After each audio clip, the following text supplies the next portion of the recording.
ঢাকা মহানগর উত্তর স্বেচ্ছাসেবক দলের সাবেক সাধারণ সম্পাদক আজিজুর রহমানকে গুলি করে হত্যা করেছে দুর্বৃত্তরা। গতকাল রাত ৮টার পর রাজধানীর বসুন্ধরা সিটি শপিং কমপ্লেক্সের পেছনে তেজগাঁও এলাকায় ঘটে এ ঘটনা।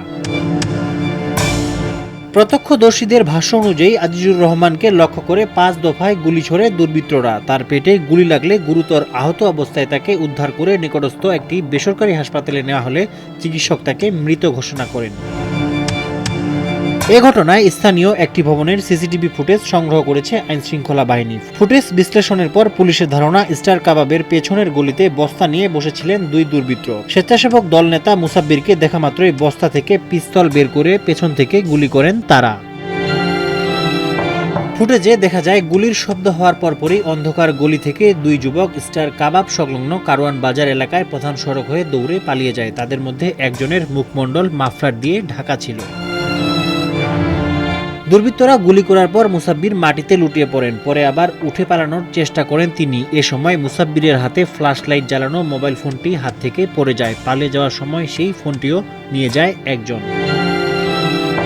মুসাব্বিরের মৃত্যুর খবরে রাতে হাসপাতালের সামনেই বিক্ষোভ করেন স্বেচ্ছাসেবক দলের নেতাকর্মীরা। পরে বিক্ষোভ হয়েছে কারওয়ান বাজারের সাকফোয়ারা মোড়েও। টায়ার জ্বালিয়ে বিক্ষোভ করেন তারা। এদিকে মুসাব্বির হত্যাকাণ্ডের ঘটনায় আজ তেজগাঁও থানায় মামলা করেছে তার স্ত্রী সুরাইয়া বেগম। মামলায় নাম না জানা অজ্ঞাত পরিচয়ে ৩ থেকে ৪ জনের বিষয় উল্লেখ করা হয়েছে। এ বিষয়ে তেজগাঁও থানার ভারপ্রাপ্ত কর্মকর্তা কৈশন্য মার্মা বলেন, নিহতের স্ত্রী সুরাইয়া পুলিশের কাছে জানিয়েছেন অনেকদিন ধরেই কেউ তাকে ক্ষতি করতে পারে এমন শঙ্কার কথা জানিয়েছিলেন। তবে তারা কারা সে বিষয়ে কোনো কিছু বলেননি। কিন্তু প্রাথমিক তদন্তে এটি পরিকল্পিত হত্যা বলে ধারণা করছে পুলিশ। এ বিষয়ে ওসি কৈশন্য মার্মা বলেন, বাদীর মামলায় আসামিদের কোনো নাম নেই। অজ্ঞাত ৩ থেকে ৪ জনকে আসামি করা হয়েছে। বিভিন্ন মাধ্যম থেকে বিভিন্নভাবে আমরা তথ্য সংগ্রহ করছি। আমরা সব বিষয়কে সামনে রেখেই তদন্ত করছি। বিনায়ক রহমান, আজকের পত্রিকা।